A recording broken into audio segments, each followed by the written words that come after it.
Well, hi there. My name's Taylor Abrahams, in case you don't know me. I play this thing sometimes. I also like to interview people, apparently. Hey, calm down, guitar. And today is Boxing Day, December 26th, 2023.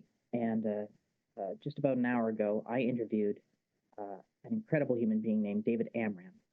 And I wanted to interview him because I realized I want to interview a bunch of my heroes, and hopefully before they leave this mortal coil. So, Randy Newman, Paul Simon, uh, Mel Brooks. I gotta get these people. And I first of all thought for some heroes of mine, but got their phone number, and David Amram came to mind. Um, I actually met him first in 2010 at a workshop he was leading, a 1 day or a 2 day workshop at the Artscape Witchwood Barns in Toronto. And he had been interviewed by Jean Gomeshi that morning on CBC radio before his controversies. Jean's, that is. He used to sing in Moxie Fruvis, and he would sing that now he eats humble pie. Certainly does now. And I wanted to give you a bit of context about David. So first of all, as a budding musician, I found just his presence, extraordinary. He was so accomplished. You know, he walked in bent over by the weight of all the awards he had hanging over his neck. He was, 80 something at that time, his early 80s, leading this workshop for us.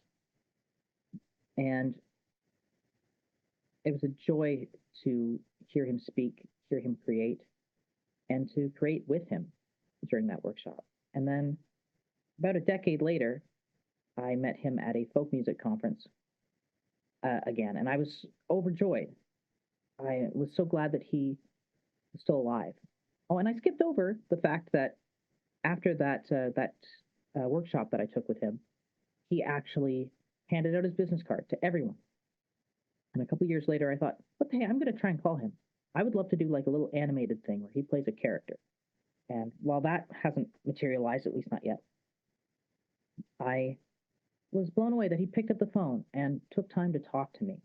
Just some kid who spoke to him, and took a workshop from him years ago. And he was so approachable and friendly and articulate. And to this day, at 93 years old, he's still extremely intelligent and extremely kind and always in a state of curiosity. And so I did a little write-up. You'll see that the interview itself is all over the place. It's like a jazz bebop solo. It's a kind of controlled, joyous, fascinating madness unfolding. And it's how a lot of creative people's brains work. Certainly mine does to a degree. I have to really rein it in sometimes. But I just wanted him to go where the muse was taking him. A lot of it is just me sitting there, just taking it in and, holding the space, as they might say. So I would like to read to you something that I wrote that I was going to lead off the interview with and then ask him a bunch of structured questions. And that's not how it went. I got to ask a few of these questions. A lot of the questions I didn't. And that's okay. I'm just thankful that I got to spend some time with this man and document more of his genius, not just as a musician, but as a contributor to society, honestly, and a contributor to music history and what's possible with music because of him. So, here's a little write-up about him. You may not know his name, but almost every significant talent in music has been touched somehow by his gifts and presence. From Frank Sinatra to Dizzy Gillespie, Kerouac to Willie Nelson and Woody Guthrie, Allen Ginsberg to Hunter S. Thompson, Johnny Depp to Steve Martin. He's also commanded the respect of symphonic greats like Leonard Bernstein and John Williams. How has he had such a breadth? Well, I was once told charisma is being completely fascinated by life for no reason other than life itself. And to me, Amram is the most pure embodiment of that I have ever seen. His pure fascination with music, people, and cultures has brightened countless lives and pushed the envelope forward for music itself with his multiple. Let's try that again. His pure fascination with music, people, and cultures has brightened countless lives and pushed the envelope forward for music itself with his multitudinous genre cross-pollinations, from jazz with poetry to American folk and world musics blended with symphonies. There are countless testimonials from people who have called him not only an extraordinary talent, but an extraordinary person who will take time for anyone and treat everyone with respect, even telephone scammers, as his old voicemail used to say. And he told me that he'd take time to talk to them, try and convert them, take them off the path, and at least distract them long enough that they can't scam another person who has succumbed to the senility of age. Honestly, I don't think he has it all.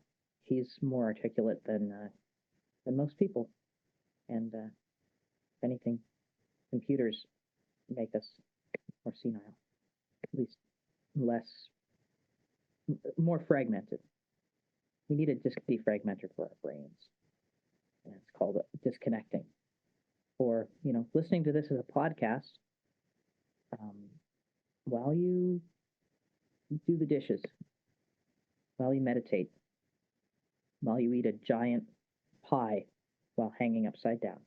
Yes, he's even prioritized that kindness and that generosity of spirit over fame and at times even security. But he is also living proof of how living honestly has its own rewards. A couple months ago, September 9th became officially notarized as David Amram Day in New York City, which is as much a testament to his forever 18 spirit, forever 21, forever 18, baby, his forever 18 spirit, as it is to his sharp mind and extremely diverse musical contributions to thousands and thousands of people. The Renaissance man of American music, said the Boston Globe. And he's also one of the 20 most performed composers of concert music in the U.S. Before I cut to this interview, let me say, if you want to find some amazing pieces of music from him, I mean, you can pretty much put anything on that happens to be on Tidal or other streaming services. I don't like to endorse them. But if you want a quick introduction to his genius, which is kind of impossible to do, but I'll try. I'll say, take a listen to his live cover of "The Water Is Wide." The water is wide, I cannot cross over, that song.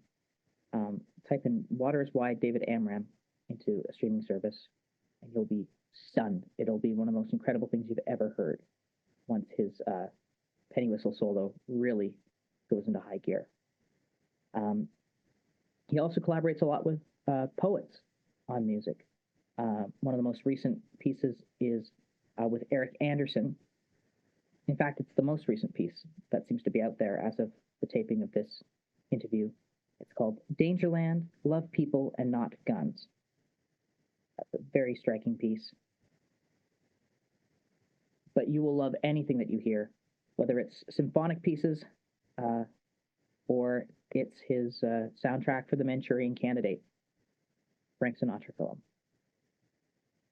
So without any further ado, I'm looking forward to writing a song right now. This man has got me inspired and my mind divided and wanting to make sense of it all.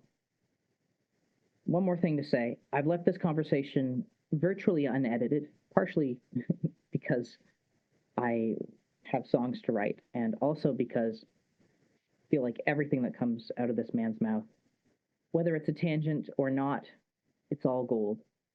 And I think that if you give yourself the patience to take it all in, you'll get something beyond words from it, like I did. So without any further ado, Mr. David Amram. Oh, did that work? That works. There we go. Wonderful. Okay. Actually, reading the instructions can be helpful. Yeah. Okay, Hello, David. How are you? fine, thank you, Taylor. It's nice to get your voice through this. You're looking very young and chipper, Oh, uh, and it's either easy one is. around you to speak that way. Trust me. Well, Oh, this has been. I think the holidays are fantastic, but the yeah. only thing better is when they're over. Yeah, yeah, yeah. I mean, that is often my experience after any gig. Is you love doing it sometimes, but then just any buildup of tension, just it's just the release. Yeah. That's the best Well, part. I think the nature of what we do is kind of like each concert. Every time you do anything with other musicians you play with or people you're doing it for, you say, well, you really do. It's the only time you're going to do that particular thing. So Yeah, you want to do the very best you can. So you give it everything you've got, every little detail. And then when you're doing it, you say, wow. And then occasionally you can look back and hear something and say, not bad. But most of the time, it takes so much effort and work to do something that seems like it's effortless. I don't think yeah, everybody else is saving up their great show for the whatever they're doing for the holidays, and we do that every day, which is wonderful. Except that gets more tiring, I think, than afterwards. You say, "Wow, yeah. it's." But I guess it's all part of the whole picture. And when other people have their vacations or whatever, that's when we have to go into high gear. Plus, I we're know. in high gear all the other times. So it's when do you end up taking a rest in your process? Well, I think generally that's something probably in the province of the funeral parlor director. Oh God. I think once we're committed to the crazy path that we want to do, and you're told by people that you respect and admire and are told to really got the answer to everything, and they say, you're a charming person, but what you propose to do with your life is hopeless. There's no future in it. There's no audience for it. You're wasting your time. Why don't you think about getting a real job? And after you've had that kind of career counseling long enough, and you still want to do it, then you have to respectfully. I tell people, listen to everyone who suggests that they may even be related to you and love you, and they may be brilliant, and they may have worked with brilliant people that made a lot of money and got everything, and they can certainly give you some good advice. But when you're done all that, hang out with somebody else. Mm. That's the conclusion that I came to. If you really wanted to do anything in this world, for that matter, that's a tiny bit different than the prescribed path, then at a certain point, you just have to trust your desire and try to spend time with people who you think are better than you Right. that'll put up with you. And it's amazing how much you can learn. And the best conversation I ever had, or among the best conversations I've ever had, was one that was being done in New York City, of all places, at the Museum of New York. I mean, like a real serious. Every place is serious. Every place is Carnegie Hall. Every place is big time, but or Massey Hall, as they used to say when I came to Canada before that Roy Thompson Hall was built. But you We know, still say Massey Hall. but I still love Massey Hall because Charlie Parker made that great record there. And the first time I conducted the CSO, guest conducted it, we were at Massey Hall. And I was so thrilled that I forgot to how thrilled I was to be at the Roy Thompson Hall, which was newer and better. But kind of the old name just had those old ghosts and those old feelings that are so wonderful. But I don't want to get off the subject, which Yeah, is apologies. my specialty. So for those poor wretches that have to looking for a gem of wisdom, and we have to remember that the wisdom that older people, since I'm 93, at least I qualify for the wisdom for the old part, is just we've been messing up longer. So we really know sometimes what not to do in a certain situation because we made the same mistake 90 or 100 or 200 times. And so, oh, and so we're told, and I'm sorry about that. It'll But wrap up in a sec. yeah, Do for you need those, to take that? yeah, no, but I'll tell you, the caller is very interesting, and his name is it's just a, I'm sorry, I realize is Nemeth Bach, and I guess he's not sure if he's related to the Bach family that we know so well. He was an incredibly successful singer songwriter from Croatia, worked with all the big names of people in the world, helping out the Croatian struggle.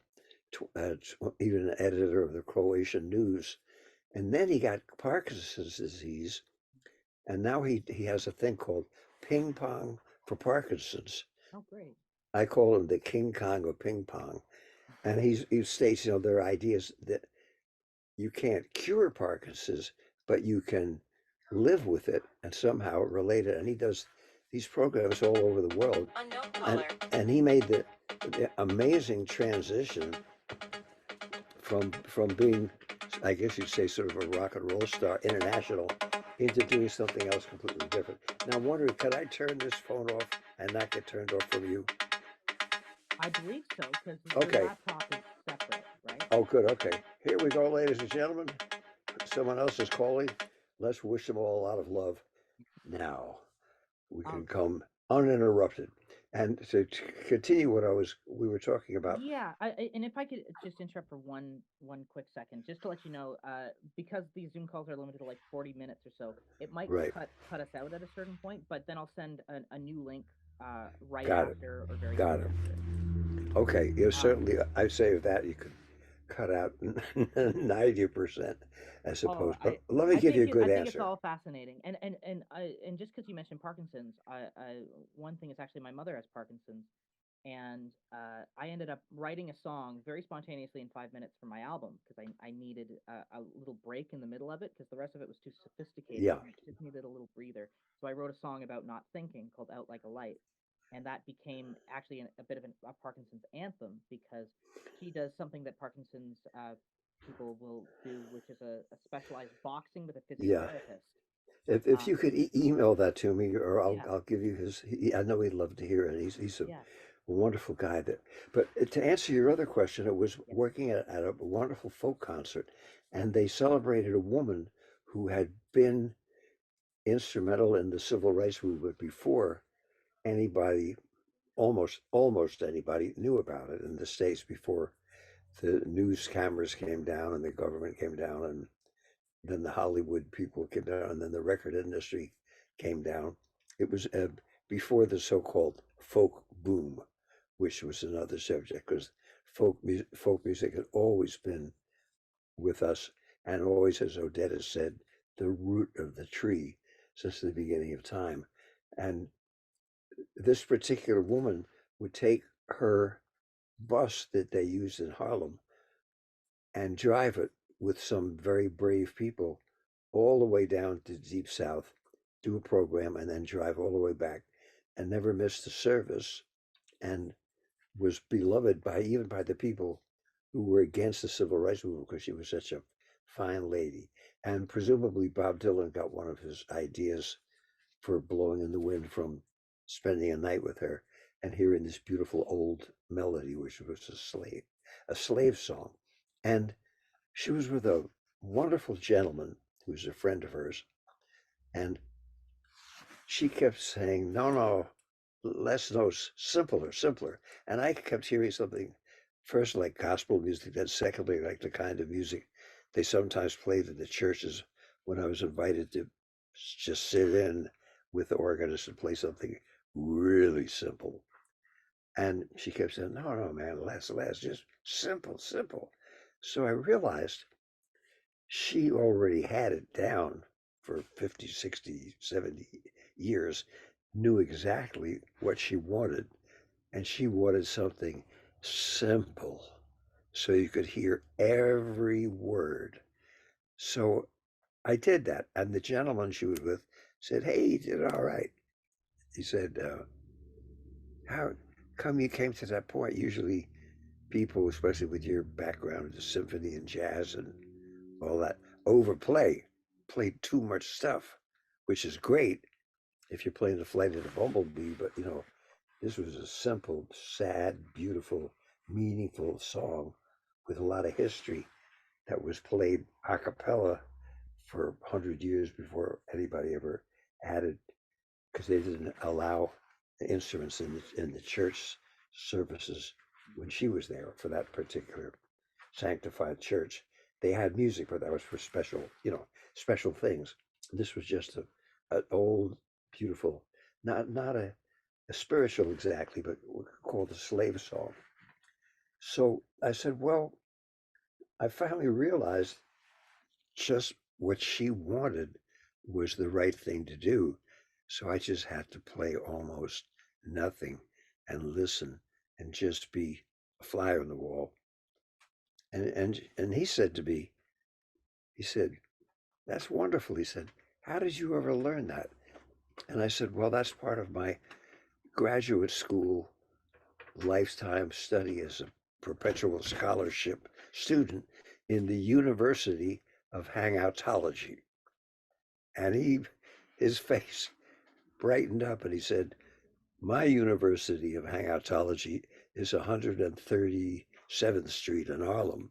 He said, I go there in the street corner every day and just talk to people that are hanging out. And he said, I get so much knowledge just from people who know so much talking about their experiences in living. And he said, a lot of people can do that, but then when they become educated and they pursue higher forms of education, that's kind of drummed out of them because they figure, well, somebody that's just an unlearned person, supposedly, or a street person, has nothing to teach you other than survival, which is, Lord knows, important. But in the course of survival, there are a lot of other things of surviving mentally, physically, spiritually, and certainly musically. And I thought about that because essentially I have 8 honorary doctorates and am getting all these awards, which I'm thrilled and proud and grateful to get. But everything I've learned that I can share, practically everything, if I go really back to the nitty gritty, I find someone who can say, Dick and Jane run up the hill, and Jack brings them a pail of water, and 2 and 2 equals 4. Some real basic, simple stuff that very often you forget about when you're trying to share what you've learned or how you've learned it with other people. And then the second thing that I learned was in all kinds of folk music from around the world, and in jazz and Latin music, and formerly in symphony music. They're starting to do it again when they had what's known as a fermata, which is the thing like an upside down U with a dot. Yeah, and the soloist suddenly the orchestra stops playing usually a 1/6/4 chord, dun dun dun ba ba ba, and then they've got to play something that takes all the material that we as listeners have heard so far and develop and expand on that better than the composer does when they're writing out something. And what they compose or improvise is then something that becomes part of the piece. And if they couldn't cut the improvisatory part, they could play all the stuff that was written down If they couldn't do that and make it just as good or better, they didn't get the next gig. They hired someone that could do that. So everybody improvised. That was part of what you're supposed to learn how to do. And then these terrific monster virtuoso players like Paganini that could play everything inside out, upside down, and Franz Liszt, who were, really terrific composers, contrary to what you might be told in some college courses. Uh, Wonderful composers, which is one of the reasons why their music gets played all over the world all the time, because musicians and people love it. And what those composers did was, since they figured, well, I'm going to write out a real hot cadenza myself, maybe the perfect one where I can go over instead of just making it up. I'll make up 10 or 12 and slap them together and compose it, even though it's kind of cheating. And then the poor soloist will get, this is the cadenza that Franz Liszt himself wrote, and they began to play those cadenzas. So that became a whole part of the picture. So years later, I'm with the Brooklyn Philharmonic conducting young people's concerts, and Wynton Marsalis had just come to Juilliard. He was playing with Art Blakey, and he said, "Man, I saw you in New Orleans. We played together." I said, "God, you're terrific. I remember high school kid, like a monster, great classical trumpet player. We were doing the Haydn Trumpet Concerto." He said, "Can I make up my own cadenza?" I said, "Sure, Wynton." I said, "That's what they did in Haydn's time. Just give me a little signal, so when you're done your cadenza, I'll know when to bring the orchestra back in. Because instead of having it written out where you say bumpity boom boom, bam, and the orchestra comes in, he was making it up on the spot. So he gave me a little, wink or something with this little signal. You could kind of hear it anyway, but you wanted to be sure you weren't, cutting off. And the concertmaster was named Harry Glickman, who played with Toscanini and Bruno Walter, all the greats from the 30s, and was retired. But he used to come to our things because he enjoyed it, and he had fun, and he loved kids, and we did nice music, and got him something to play. And all the musicians were so thrilled to play with a guy like that. They came in there all full of energy in his late 70s. After the third concert, he said, "That boy is wonderful." I said, "No, Harry, I agree. We're lucky to have him." And he said, "And those cadenzas, he's playing a different one each time." And he had such a thrill. And I said, "Well, that's where Sir Arnold Tovey, the great musicologist, when he wrote about the lost art of improvisation, he wasn't hanging out in places where these monster players like Art Tatum and Willie the Lion Smith, who were such good pianists that Horowitz used to go up to Harlem just to hear him play, you know, did that too. And that the jazz artists brought back the lost art of improvisation, which wasn't lost, it was just discarded in certain circles. So now you begin to see when you go to a school, people are ready to say, I'll play the improvised part. People want to do it. When I worked with the symphonies in Canada, in the Toronto Symphony, Montreal, Edmonton, Winnipeg, they're all so terrific. God, they were good. But if there was a little something for them to improvise, not in every piece, but once in a while, they say, "Look, I don't really do that. Write it out." So I write 97% of what I'm doing in concert music, every note out. When I play with you, just jamming, or anybody where we would see each other, there's nothing written out. And believe it or not, I keep kind of quiet, except to say, "What key is it in?" Please, please, please is a very good word to pick up too.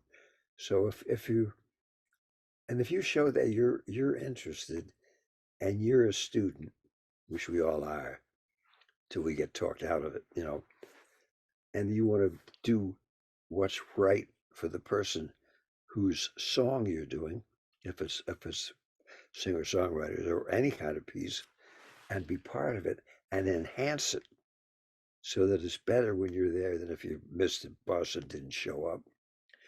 It's amazing. Everything becomes better. And and when you're playing with people, conversely, that are listening to you, or we're all listening to each other, then the music takes over and you listen back and say, geez, that was good. And it's almost that the music is doing it. How you can explain that to anybody is impossible. And if you try to use the new age hustler, I'm going to sell you spirituality till your wallet disintegrates. Generally speaking, that doesn't cut it either because you can't fool farmers, you can't fool your partners, you can't fool children, and you can never fool the band, regardless of what type of music is in them. So if your heart's in the right place and you want to do the right thing, it'll come out better that way. Again, conversely, people who are paying for all that stuff generally, not always, but generally, uh, being immigrants as we all are who come over this beautiful shores of Canada and the United States and way up in Alaska and way down in Argentina and in between the American continent, we're all trained to become a big shot. That's the they don't use the word big shot, but there's a translation for that. And that's good as far as keeping the economy going and keeping up a lot of energy. And that's a good thing. But the idea that you're going to barge in and take over what somebody can do already and maybe do it a lot better than you can doesn't really help out. But very often people who are running stuff say, well, if we get someone who acts like a big shot or wants to be a big shot, that's a kind of person we're looking for to be a leader. And then, as we all know that make music, you play begrudgingly anyway and say, God, maybe I should have gone to dental school. So I think the thing is to keep that attitude of wanting to learn. So when I saw you at the different folk festivals, and I would meet people that said, "What are you doing?" I said, "Oh, I'm going to the so and so folk festival or folk alliance or whatever it would be." Sometimes I, they would get that change in their face, like, "Oh, you mean when they use capos?" As if using a capo was a federal crime. You I try said, playing an E flat on a guitar. You know. yeah, I said, it doesn't matter what you have to do to get the music out, as long as you're not stealing someone else's music or just playing anything at all. It's got nothing to do with anything except your desire to get ahead and doesn't have anything to do with the people you're playing with. Uh, or you're playing when someone else is recording of a different song than you're playing at the time. Unless you're doing that, you can find a way to add something. The magic words, when in doubt, leave it out. It's just amazing how much you can learn and how much better you can do and how much fun it is. Hmm.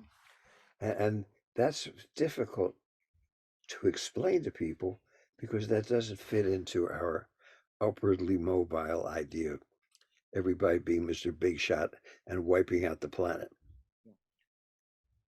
You all know that, and everybody, but I think that's the hardest thing that as we learned to get good enough to be able to get somebody to listen to us, then you have to unlearn everything else that got you to be good enough to get to that level and have what you're doing in music say something. And then you get into the discussions of what is beauty. Well, as they say in The Sopranos, forget about it.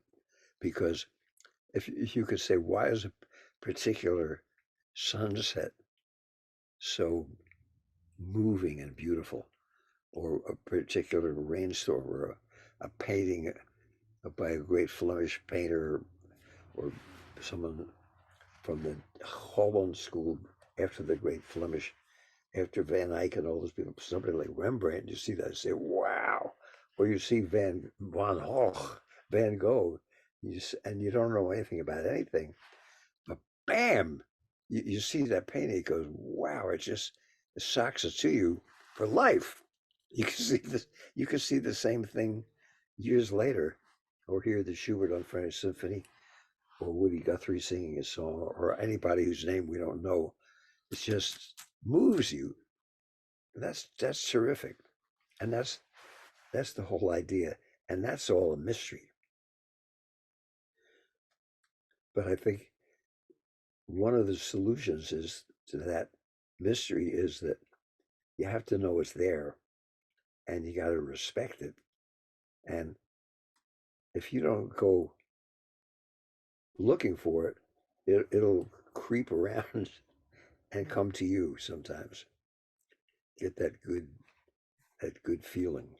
Yeah, the industrial age model of productivity and greatness and all this seems totally at odds with creativity in a lot of ways. It sure is. Yeah. So I really relate to what you're saying. How and I've got all these questions, organized questions I could ask, but I also love us just having this improvisatory conversation. You know, what we're doing is kind of a piece as well, Sure. just talking and seeing what comes out of that. I might get to those questions. I might just keep going on this road, but based on something that you said, uh, when did you realize that life was better spent, listening and not being in that egoic game and just being a student, as you put it? Well, I'm finding that out more and more, honestly. And at 93, when I say that, other people listen say 93. That's my great grandfather died when he was 47. I don't, when I can't wait around that long because I won't be here. So it's hard to that Solomon-esque wisdom of old age.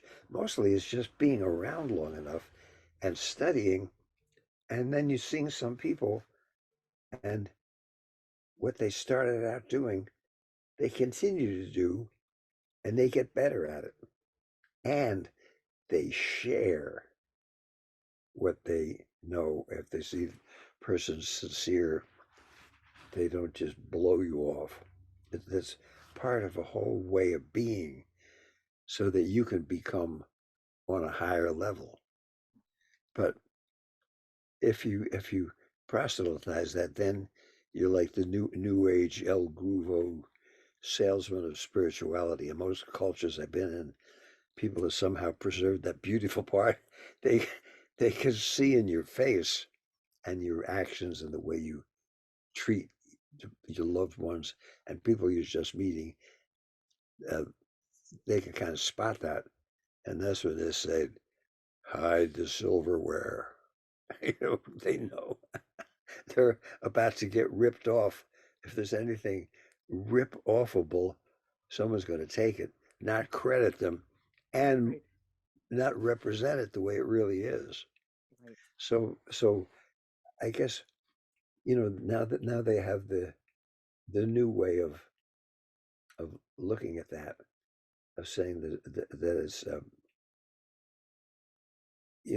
take Colonialization, appropriation. yeah, appropriations, Mm. and essentially everything. No one is born playing up a storm or composing up a storm or being a terrific high hurdler runner or a great swimmer or a master carpenter or a computer salesman, a bus driver or a responsible parent. Anything. Those are things, we always just show up and say, me hungry, cold, ooh.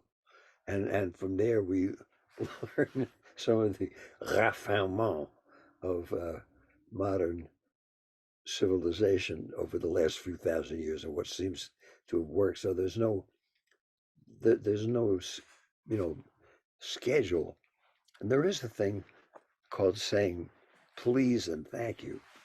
Those never hurt any culture and are appreciated. And basic decency, good manners 101.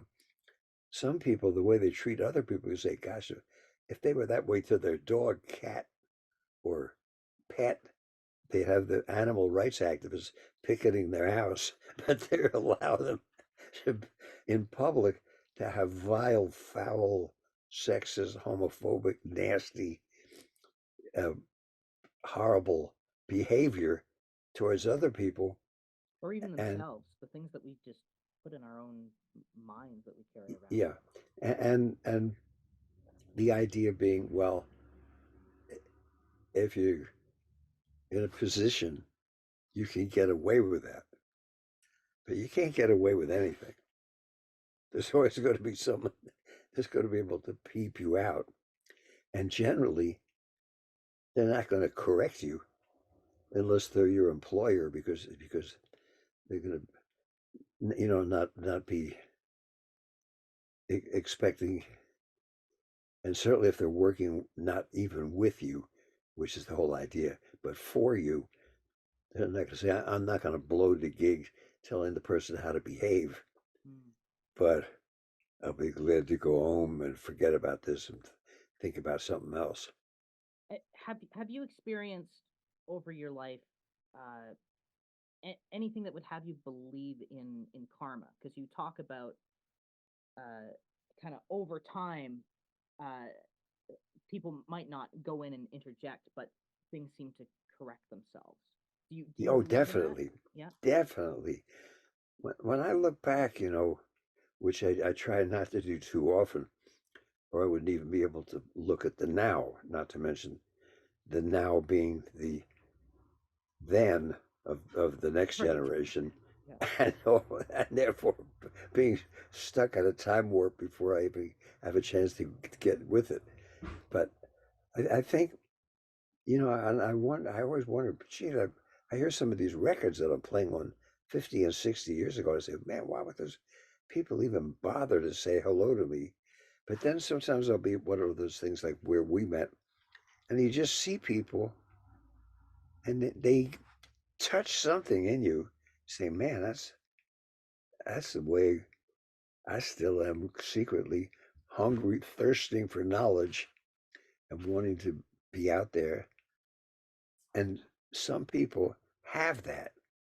So I figured, well, at least they saw I was enthusiastic and desperate. And so people see me 50 or 60 years ago, say, wow, we'll get that guy and give him a chance to do something. Or at least if he's around doing something, he'll appreciate what we're trying to do and not just bum everybody out and say, this is a drag. This sucks. We should have better, that thing, what they call the bring down artists, the specialists in making everybody feel terrible, which isn't that hard to do. It's like the poisoners, that was considered to be a high, I guess, a high uh, executive gig during when the courts were really in royal. So conversely, the royal people had to get tasters. So before they ate anything, Yeah. they get a taster Make to sure see they if wasn't someone, poisoned.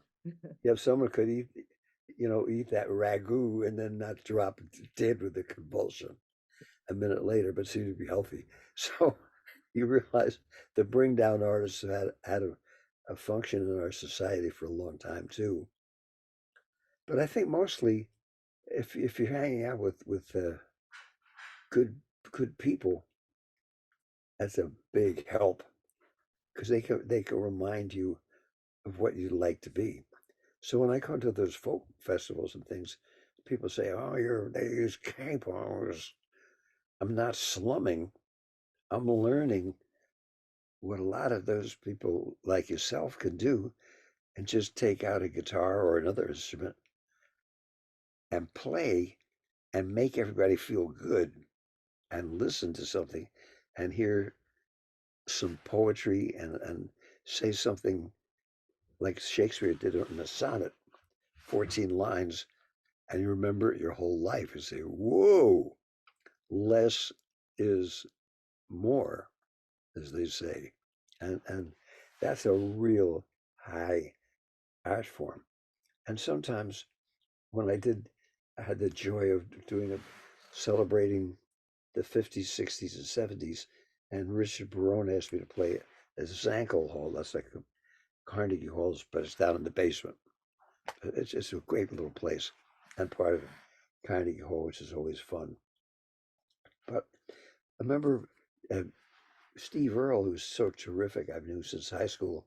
I was going to introduce him and then be his backup player, which I've done before and love just being with him. So brilliant and such a great creative cat.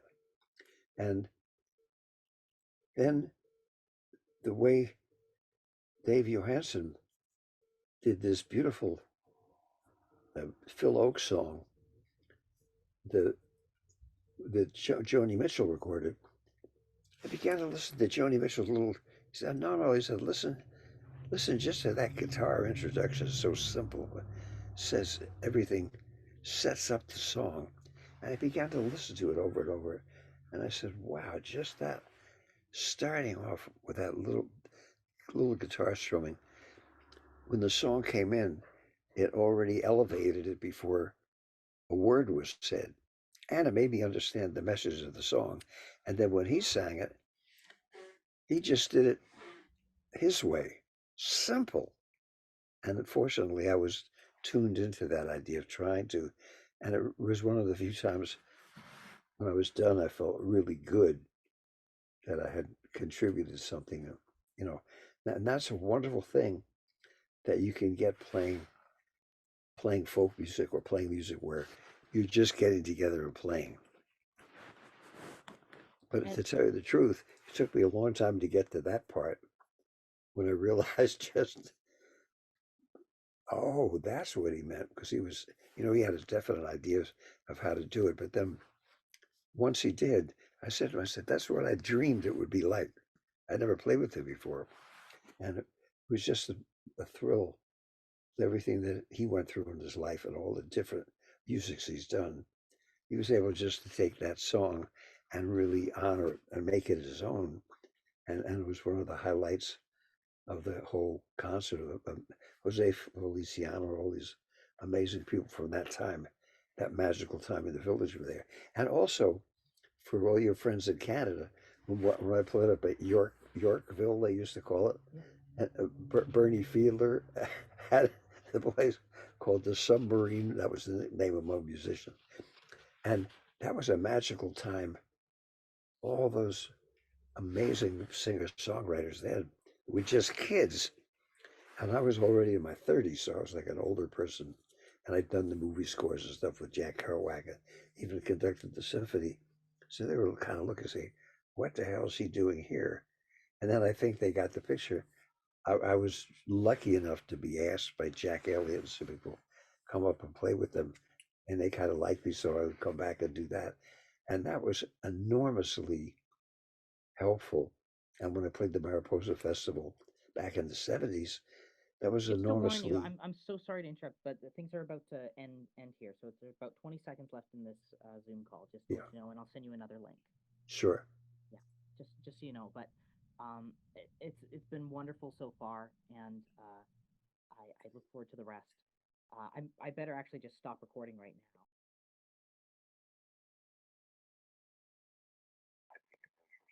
now. Yeah, that's right. There we go. There you are. There we are. Perfect. We're all set.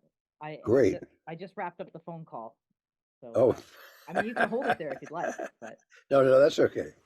okay, All right. wonderful.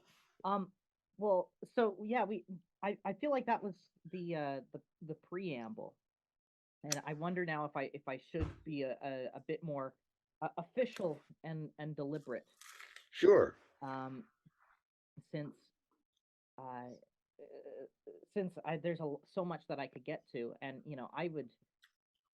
It's so fascinating. I'd be tempted to interview you like once a week for 6 months, and just go through everything. Or just let you talk. Just let you You talk know, for. but you don't want to lose your readership.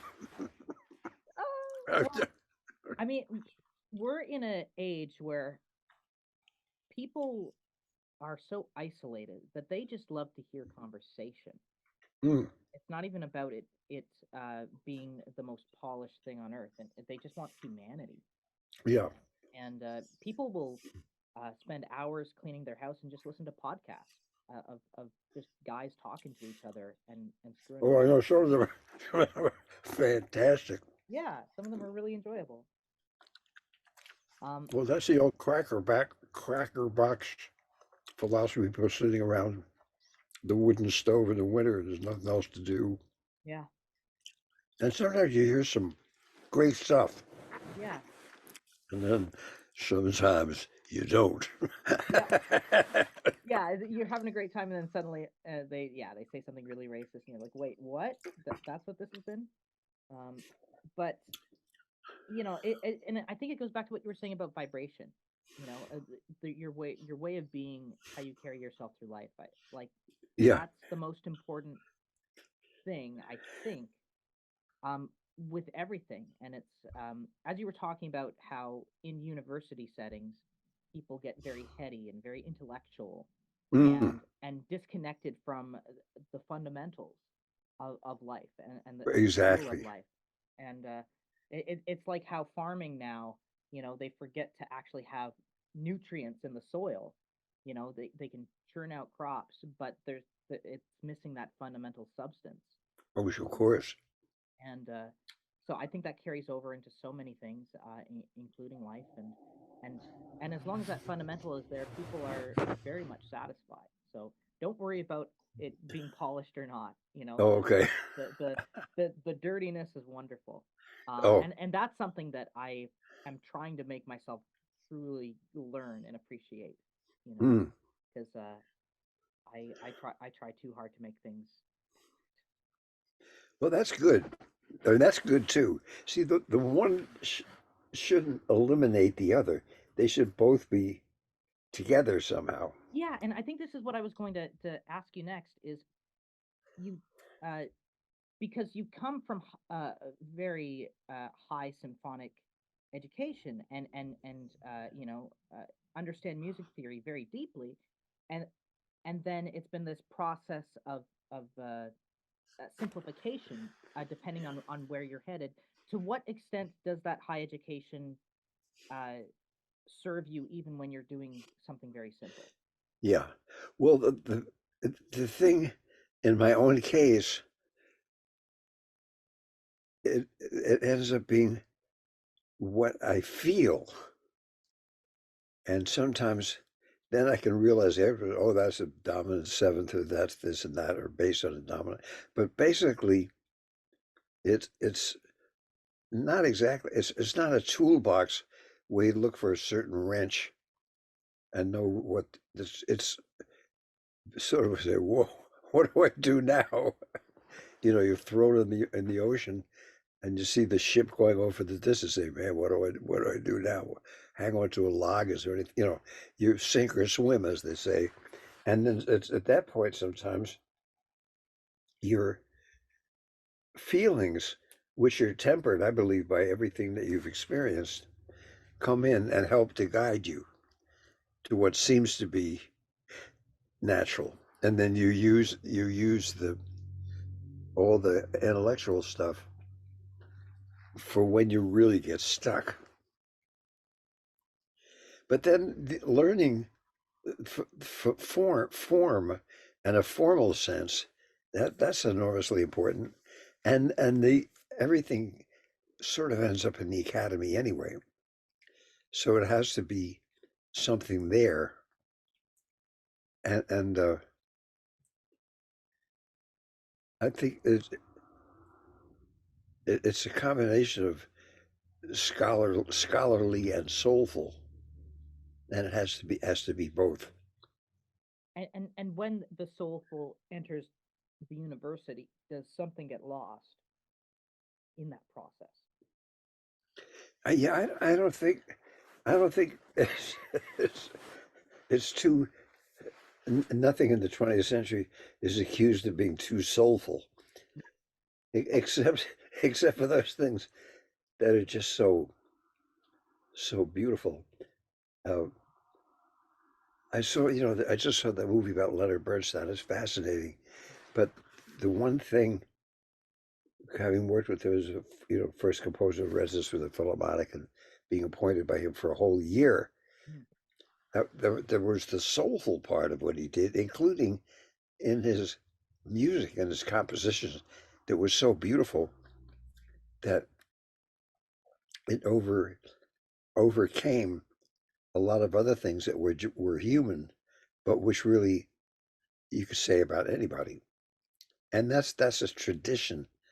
The highlight of the film about him was when he and the wonderful painter fellow artist from Paris got in a big fight when they were in Tahiti, and his ear got cut off, and that was like the highlight of the book and the movie. And most of the press stuff I've read about the Leonard Bernstein was how remarkable the second part was when he got older, and the artificial nose that they built for him to make him look like he did during that period, which is fascinating. But so what? A lot of people got big schnozzes or little schnoz. The important thing was what he did, how he did it, what he did for other people, and some of those beautiful pieces that he wrote, and the way he played and conducted, and all the stuff, and his music education, and the fact that he went out of his way to help people of color and celebrating Puerto Rican culture before anybody knew that there was such a thing. Actually, it would be considered now to be New Yorican culture, they call it. And there's a big hassle why the movie wasn't appreciated about West Side Story, because a lot of the super intellectual people in Puerto Rico felt that that was selling out by glamorizing something that was written by people that didn't go through that experience themselves.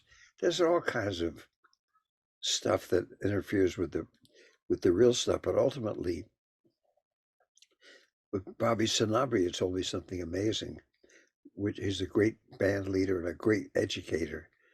And he said, when they had the final funeral thing, and they went from Lincoln Center, which is still being built, and they took him out to the cemetery, all the guys with the hard hats that were doing that work all took off their hard hats when the hearse went out to the cemetery. And they said, I bet he would have appreciated that more than anything. And it was the very strong part of what the guy was like, even though he had to be in a business, you might say, or a circuit that was completely devoid of even considering any of those people to be human, not even subhuman, just non-existent. There was so much beauty that, and the big but for all of your listeners and everybody playing, the guitar and taking the Mel Bay book out, seeing if they can play those extra 3 chords to really be hip. The great part is that his music and what he did, and when he spoke about it and he wrote about it, and when he was doing it, always had that passion, that soulfulness, and that's really ultimately what I think puts stuff out there and has it stay. But some of the people now are like so staggeringly rich and famous, just like Muhammad Ali was like such an amazing athlete. But what people remember now is what a guy he was when he was really up against it and going broke, and he still said, "Well, I'm going to do this because that's my commitment to my religion." I mean, what a thing! In retrospect, it's hard to remember what it must have been like for him to dare to do that and to lose everything and not become a whinologist and a blameologist and a professional victim, because that's also a career move. There are a lot of people there, especially in the older days in academia, where they have one whiner blameologist for each glaring fault in society, and then they could say, "We've got one of them on the faculty." They think they called it tokenism as opposed to appropriation. But when we mentioned appropriation, they're absolutely right. But the bad thing to me is when someone pretends to be from that culture, which they're not. They don't acknowledge the people who were born into it, that know it from an organic sense because it's part of their upbringing, and are gracious enough to include you to know, understand a fraction of that, and also to mention that if you're appropriating something, you're taking at best a tiny fraction, and all you have to do is to thank the people who taught it to you, called Thank You in the Police and Thank You I mentioned before. And if you're writing a score, Charles Ives did that, where he spoke about his father being up on a hill and a band that he directed part time playing this song, and how that made Charles Ives want to. And he put that right in the score. I said, "What a guy!" You know.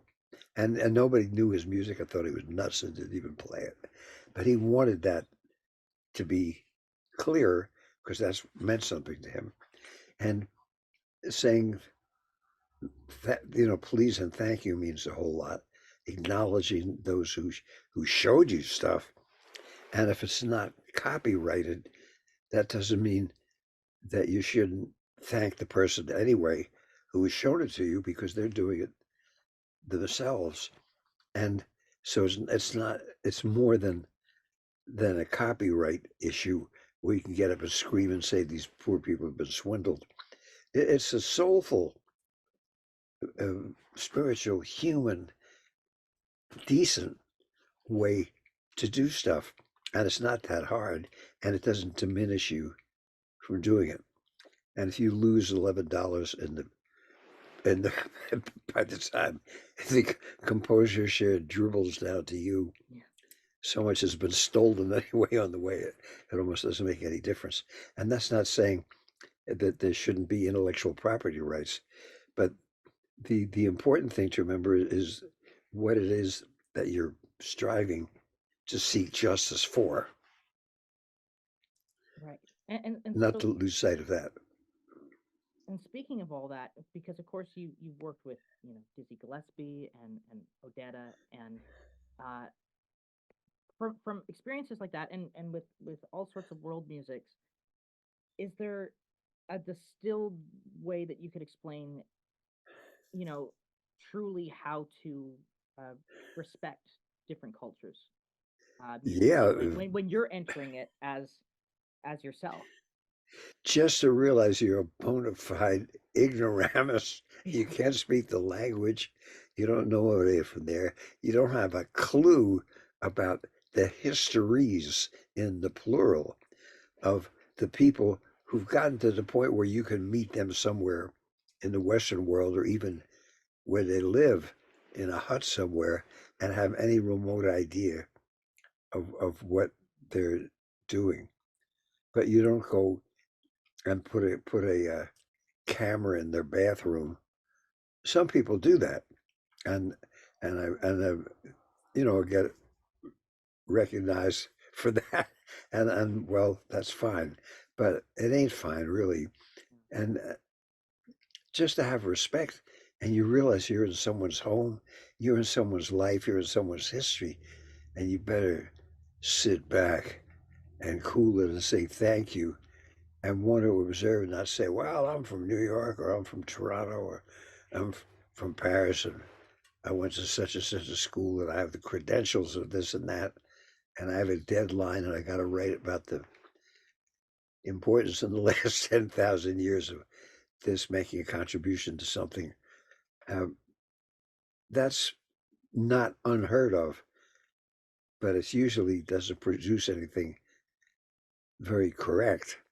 And it also doesn't leave any room for the real meaning of those thank yous, that you're entering into someone's home, into their life, and you're allowed to be part of that precious thing. and that everybody has a precious thing and a precious heritage. So if you can't appreciate your own and appreciate your grandmother's cooking, even if people say, as soon as I walked in and smelled that cabbage soup, I knew it was too ethnic, as if, as if that were a crime against humanity. One of the interesting things I learned at one point, like many people from the States, when I thought, boy, they treat all of us coming from here, the land of cultural imperialism, as they used to call it, uh, until other people started wagging the tail that were even more fun, further away perhaps geographically, but when they began to have the idea of Canadian content, that was in 1970. And boy, I remember when I came up, I was one of the three people who said what a great idea I thought it was to force the radio begrudgingly to play something each year that was from here, so people didn't have to leave their homeland and go somewhere for 30 years and get famous to come back and play to do better than playing in a bar room somewhere exclusively because that was all they could get. Uh, and it was fascinating, to see the resentment that a lot of people had towards that idea. And then I was told, well, you should see about becoming a landed immigrant. So I studied that a little bit, and I found out you have to declare allegiance to the Queen because that's part of the Commonwealth. And of course, a lot of super hip liberal people said, I don't believe in royalty. It's a welfare system. I'm against this again, and they stopped cold.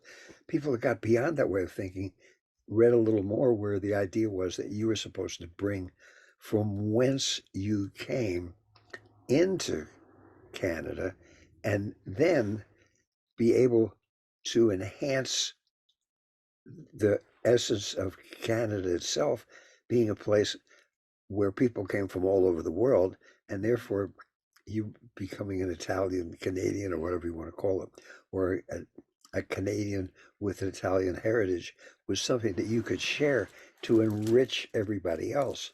And then I went even further, and Dizzy Gillespie, when we were on the way to Cuba, explained to me when we were having a whole night talking about the Afro-Cuban music, his journey all around the world, and how it finally came through wanderings through Haiti and other places, and added to that what we now call Afro-Cuban music was really much more than coming from Africa or coming from Cuba.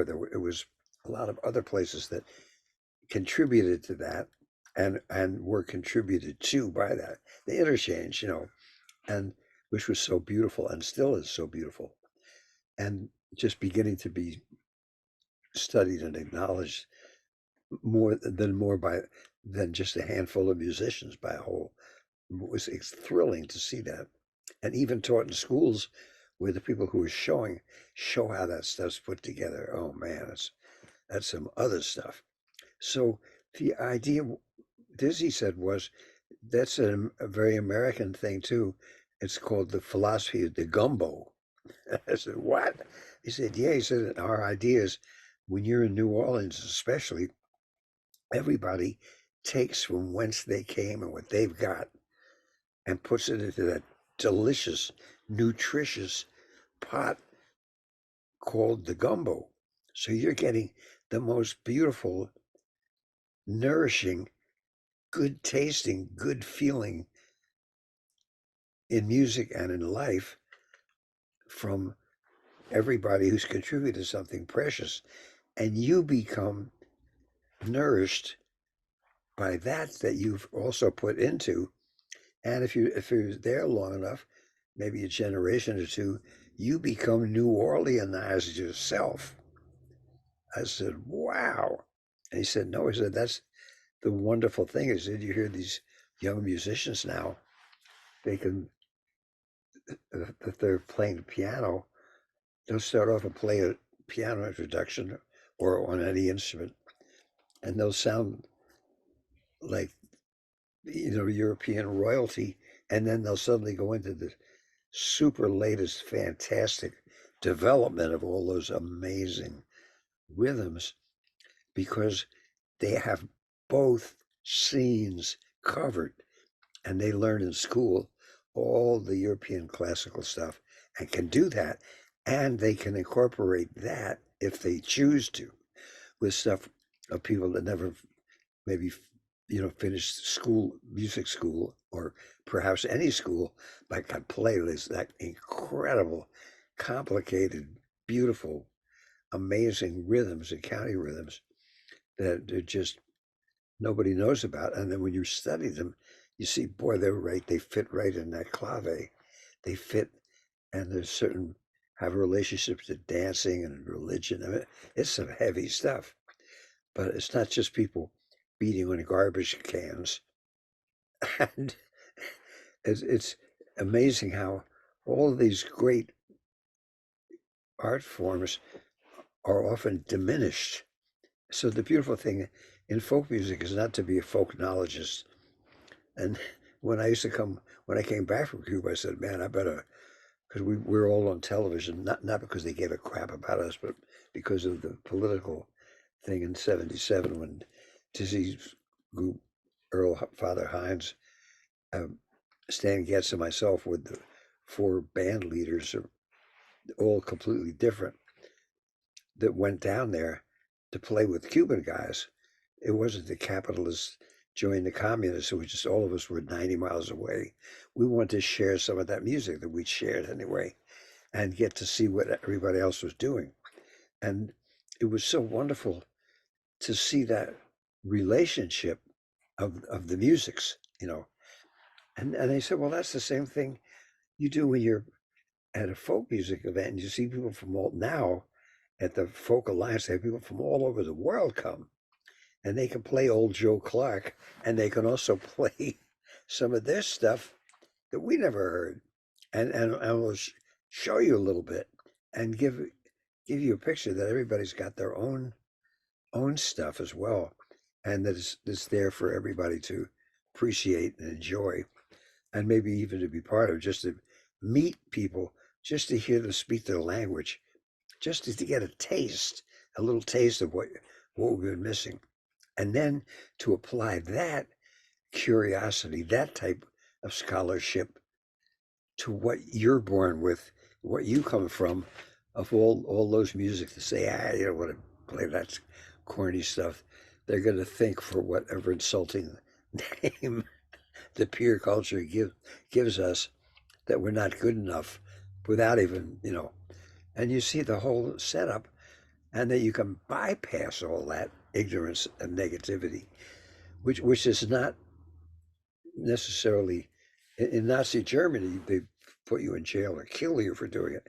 In other countries, you just get snubbed or considered to be some kind of a hick or a jerk or a moron or undesirable or too nationalistic or too ethnic. And I think the beautiful thing is to be with people from different places. It makes you appreciate what you went through and and the hell that your parents went through and grandparents and in the if they're still from the old country, what they had very often had to leave, you know, to survive. And at the same time, some of those beautiful things that they had in what we would consider to be second rate. So it's just a question, I think, of trying to keep an open mind and look for the beauty part. And then when you see it, grab onto it. Love it. Um, I could go on for centuries. I've got so many questions here. Uh, but one thing I wanted to clarify is, so you mentioned in Canada, of course, we've got um, it's not exactly a melting pot. It's more of the cultural mosaic. The But mosaic, yeah, that the was the key. mosaic. And so what's the distinction in your mind between the Canadian mosaic versus a US melting pot? And is the melting pot different than the gumbo pot? Oh, sure. The melting pot assumes it's just a bunch of crap that you're stirring up and throwing away. Instead of throwing it in the sewer or the garbage can or the landfill, you're taking this inferior slop and getting rid of it because It doesn't meet certain requirements, because there's no way to franchise it and make enough money to make it worthwhile. And honestly feel, without being too simplistic, that one of the reasons why we have serious, terrible dietary problems in this country is because a lot of the slop and crap that we gorge on, and I love it myself, so I can't complain, becomes strung out. And they've proven that certain stuff, the way we treat tobacco, and which is now on the list, no matter if they're right of Genghis Khan, or or, or left of Karl Marx, or in between, the first question people ask you of any medicinal thing is, "Do you smoke?" It's universally acknowledged that that's killing you to do that. And then I remember when they had the Canadian dream breakfast, the pancakes, fried potatoes, and sausage and eggs. Said, "Oh boy, I'd like to get some of that," especially when you're working in Winnipeg and it's 30 below zero. It's great to get that. But actually, that is a steady diet ain't that great for you. And a lot of the things we have in terms of food, and and just to anger some of your listeners, parents, friends, um, uh, music that we hear, books that we read, television programs that we have. Um, when that disgusting return to what Adolf Hitler even didn't get away with, the burning books and all that stuff, didn't seem to be a good way to run a country as an ideal. That's that's something that we already went through, and presumably, so the other way of having a $1 billion industry where so much terrific stuff doesn't even get out there because right away they say, no, no audience for that. You're determining what Ralph Ellison called the invisible man. And I knew him. He was an amazing person and became a terrific scholar and really went into the university scene and was a great teacher. But those books he wrote were fantastic. And he said, the invisible man, that could be anybody, not just people of color. And he was a jazz musician on top of that.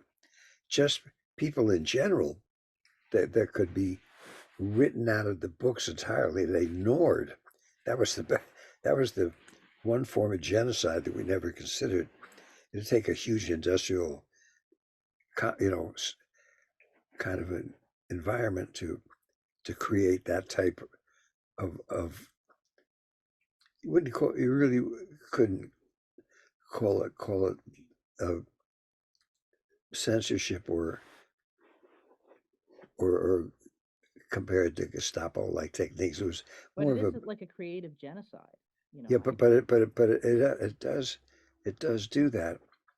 And conversely, the little tiny uh, clique, you might say, of people who were against that, who specialize in winology and blameology, and they're given a chance to get out and scream and say that's no good and this is no good. I always would say, instead of having in classical music just a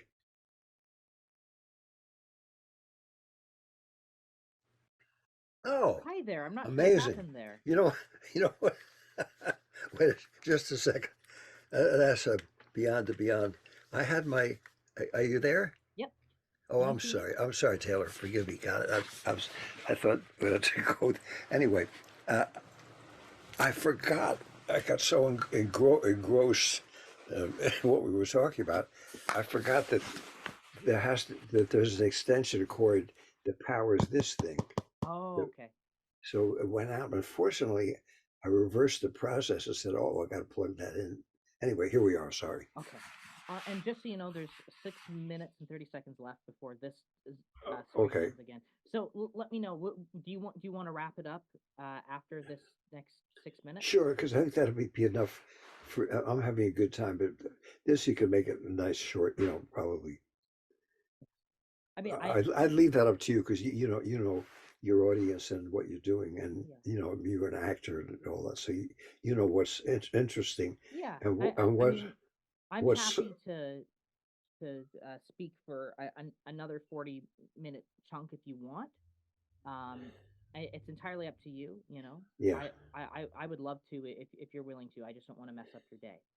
Oh, well, let me see. No, that'd be fine if you think it's useful to what you're doing. That's what I'm hoping Okay. it can make some tiny, realistically speaking, some tiny contributions to somebody somewhere. So when they're told, go shove it, you're wasting your time, nobody's interested, there's no market, it's a waste of time, it's just for juvenile delinquents and nutcases.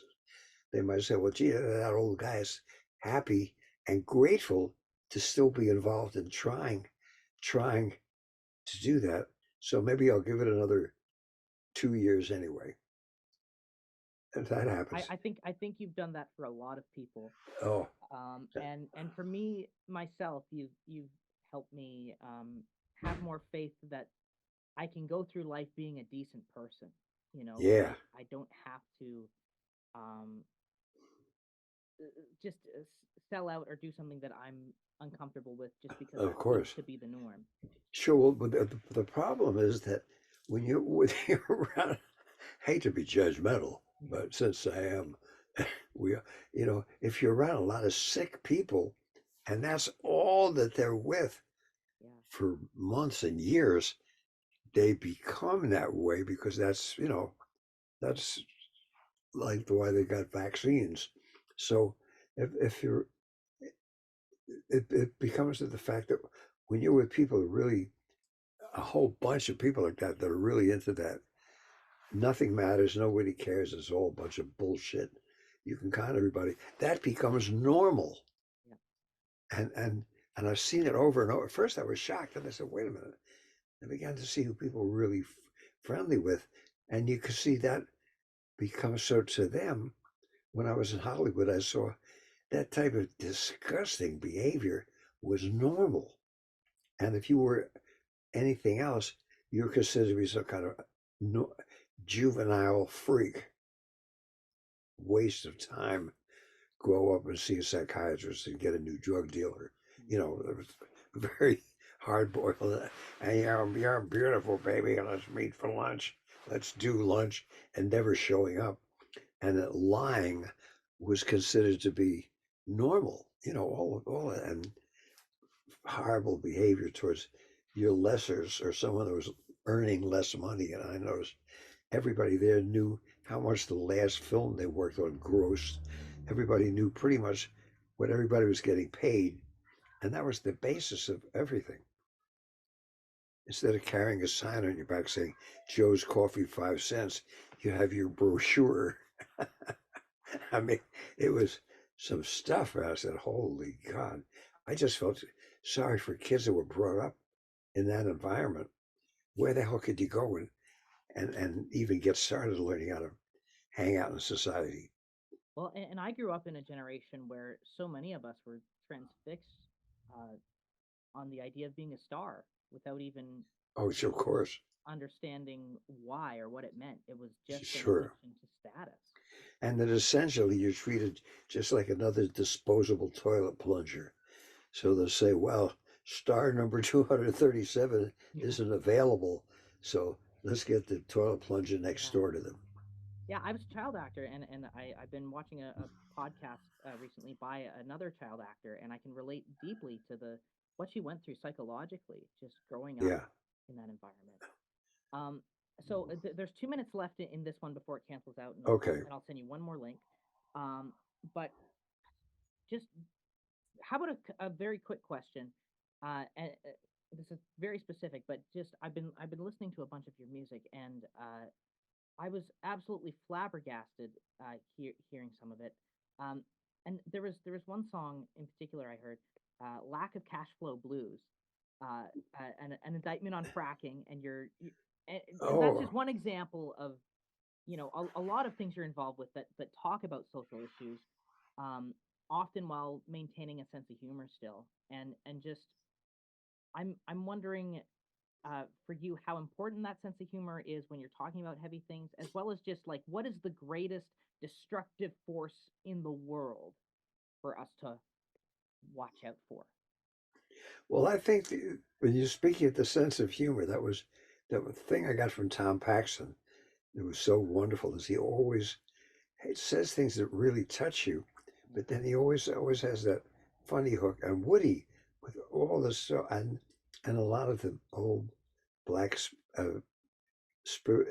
songs that were famous at the time, even with the degradation, the horror, there's a certain humorous aspect to it, and something that's real in everybody, and this sometimes just the foul behavior and submission to temptation is something that we all suffer from.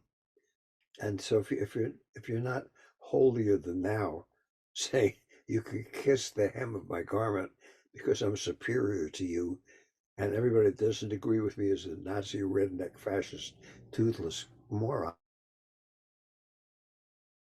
Senility rears its ugly head. Thank you for that's what I was doing before. I forgot. Okay, now can you hear me through? Now I can hear you perfectly. Okay. Now I can turn off the phone, and then there won't be any echo. Wonderful. Right? All right. So we're all set. I think I'm just gonna do a rapid round of questions here. Okay. You're all right with that. Are you able to bend the screen? Oh, certainly, sir. Like that? Yeah, that's better. Perfect. Is that okay? Yeah, that's good. Amazing. So I'm gonna do a few things right now. So I a real quick question. I read that you do doodles as well. That you've had students who say that you've done hysterical artwork and doodles. Do you Theaters. Theaters, did you say? like artwork, like you'll draw doodles. Oh, doodles. Yeah. Well, no, they were just caricatures. Caricatures, I used to do them. Well, I've been doing them all my life, just for fun. And I give them away to my kids. So I was with his friend Ed Adler, who did a whole bunch of work about Jack Kerouac. He went out with Jack's sister for a while, and um, he we were in Paris, and I was making cartoons of the waiters, and all the kids were laughing. He said, "Hey, I like one," so I did one of him, and he said, "It's good we're here." He said, "Because I have you in an art show when we get back to New York City." And I said, "Well, do you want a whole band, or just want me to come by myself?" He said, "No, I want you to be in it." I said, "What?" I said, "I've only done that for kicks. I've never showed anything." And he said, "Well, you'll be the first person in the history of New York art world who's in a show with no body of work." Wow. So I took a whole bunch of things I could find. He said, "Those are nice." He said, "But you should put some color into them." I said, "I don't know how to do that, man." He said, "Well, bring them down and I'll show you." So I went down to his place, and he showed me how he could put some watercolors and do this and that. And I made 17. I think she just wanted 3. And I really got into it. And so they put them all in the show. But that was my those are just done for fun. And I have one up here on the wall. I did the I have a bunch too. There you could see them online. One of Lars Ferlinghetti, just black and white. But this one, let me see. Hang on just a second. Oh, it's all right. You don't need to show it to me now. I want to. No, it's right up. It's right up on the wall. You might. Are you okay? Yep. Oh, what a sound! I don't know what that was. I was unplugging to go over. Oh, I got to show you a picture of my new book too. I forgot to do that. See, that's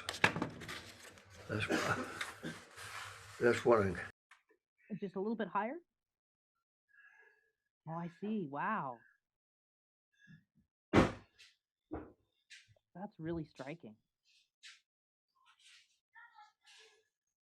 But I wouldn't dare call myself a.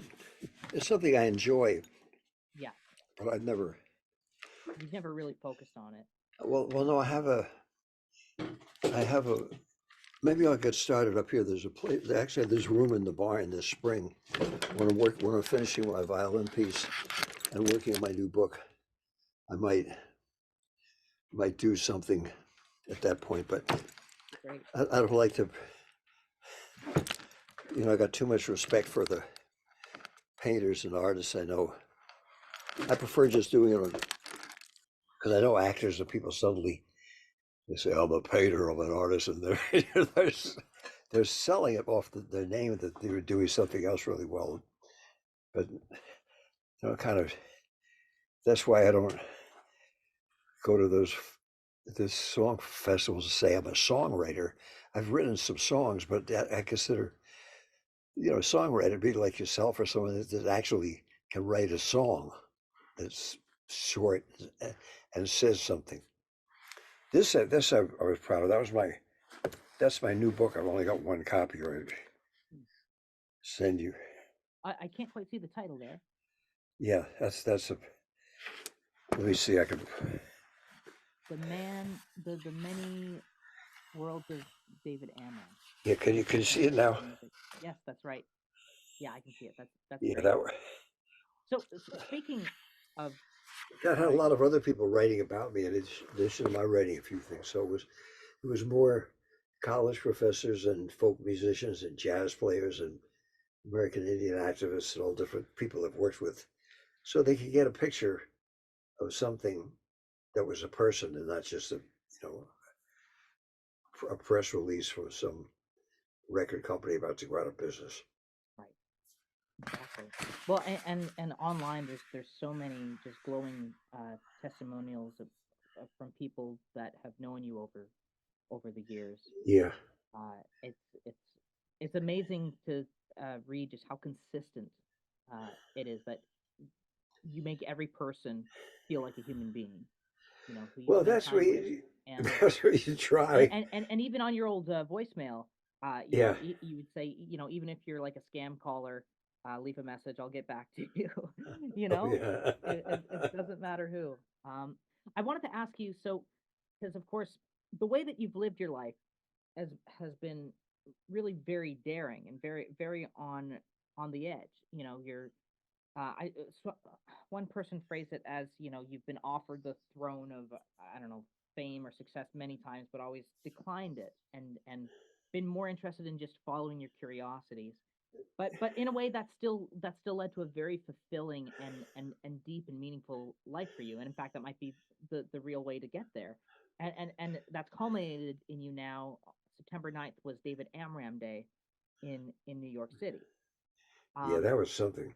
yeah, and I just wanted to ask, so what went through your mind when that happened? Was it a bit of a cognitive dissonance give to be acknowledged in such a grand way? While if you don't mind me saying, at the same time struggling with like having to move out and having a nasty landlord and all this.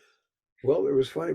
Our band was playing the opening of the village trip, this festival for the arts, and I kept thinking, gee, I wish the guy who was giving the speech would make it shorter so we could play some music.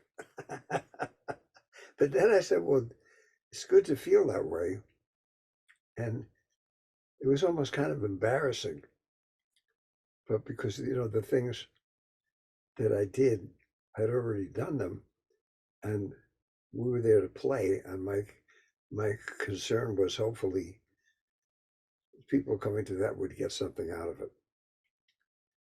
So I think the problem when you get those things is you can figure that means it's cool to retire or to rest on your laurels or something.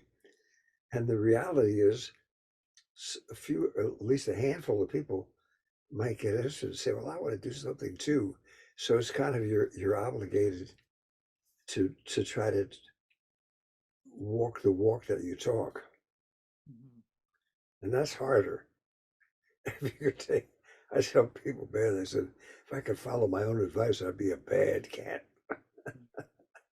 So I think that's the hardest thing to remember that, and to be respectful to the people that are honoring you. And I always mention the University of Hangoutology just to kind of keep things in perspective. But you acknowledge there that even in a situation like that where it's just about kind of basking in accomplishment, your mind, you're still thinking about other people.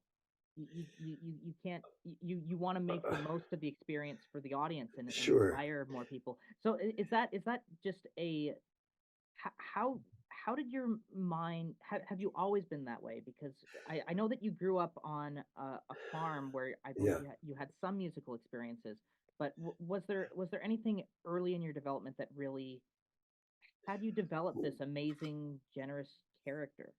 Well, I always admired people that showed some kind of humanity, Yeah. and I never got.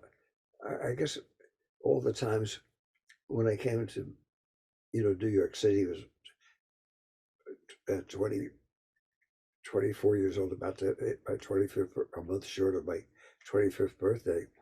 Said, "Here I am, New York. I'm so glad to be in the capital of creativity with all these gifted people. What a fuck you!"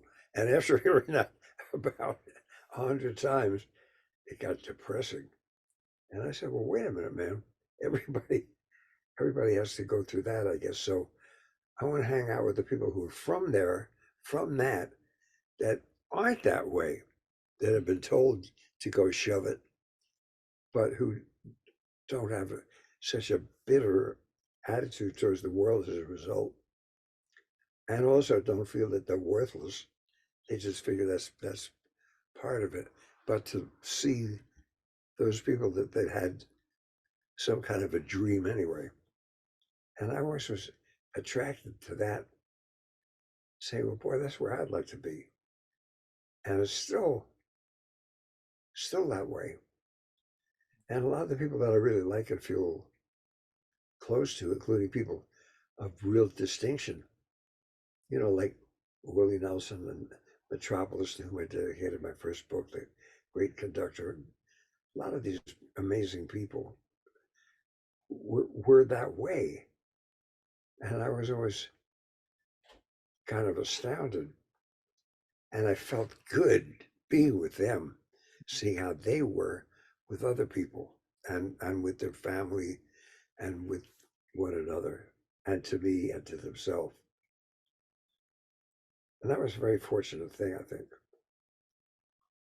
Yeah, it's vital to be surrounded by great people, and you've instilled that in a lot of people.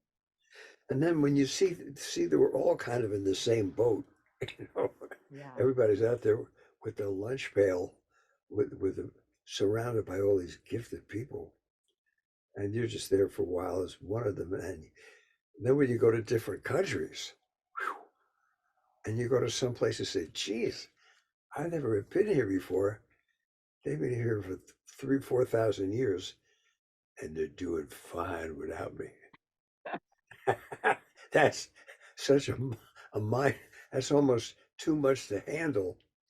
But then you say, "Oh, maybe I am just another flea on the wall. I better cool it and try and get myself together." It's very humbling. Yeah, That's it's, one of the it's, reasons I it's became a voice actor instead of an on-camera actor. Was it makes it there's not much of a star system in that. It's a lot simpler to stay no. humble. you know. Well, people say to me, "Boy, you're humble." I said, "Man, I got plenty to be humble about." I Mm, said, "I knew and played and worked and hung out with some fantastic people that are better than I'll ever be, mm. and enjoyed knowing them and enjoyed seeing them the way they behaved, and that's a good thing." Yeah. And then So when you do that, you could see role models everywhere, every kind of situation. yeah. Some guy making French fries or some dump, but they really got the milk of human kindness. Yeah. To, and say hello to the people they're working with, and give a nice hello to you or something. It's those simple things are pretty important. If you get too far away from that, boy, then you just go right down to someone else's drain. Wow. Because I always have people say, "How do you get your energy?" I said, "Well, desperation is very stimulating." What keeps you desperate besides the financial discomforts of being a musician, or is that largely what it is? Well, that keeps reminding you, oh, better, Because you're also better, one of the 20 most played composers in the United States, yeah.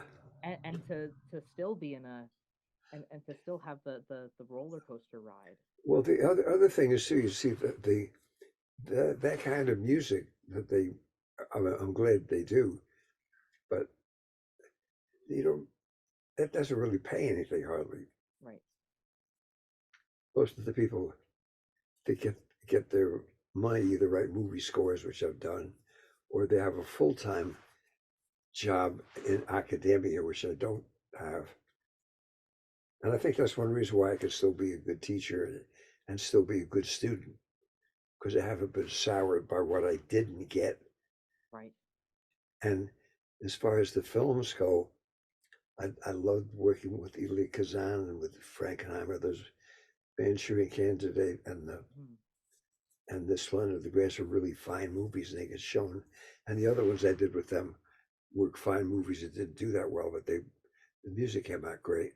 And then when I worked with people like Barbara Cobble, who she won 2 Oscars for documentaries she's done. She's such a great, wonderful, devoted person and perfectionist. I learned a lot just from being with her, seeing how much she cares about what she does. And and you see people that are that good, they're really fanatics at what they're doing. It's very that you figure they could say, "Wow, I just ground that out and use my name." There are people that aren't that way, and they're the ones that to hang out with too, to remind you that it's for real and that there's standards and all that stuff. And you I have to keep at it every day because we're all human, and the tendency is just to the great part in Ulysses where it says, "I'm going to take my journey and discover the truthfulness of what the meaning of life." But he said, when I get by that island where the sirens are singing, and everybody hears them singing 4 notes and jumps overboard because it's shallow water and swims to shore, knowing they're going to party up a storm with their babes for the rest of their life. No one can resist that. So I'm going to get the guys on the ship when we go by the island to chain me to the mast till we get past there. And sure enough, they say, "We can't do that, Ulysses." Say, "You got to, man." So they chain him up so he goes by and says, "Let me out, I want to go out there and party." But he can't do it. And Homer was hip enough to understand the frailty that we all have towards just, being a no good sloth, and countered that by having that as part of his story.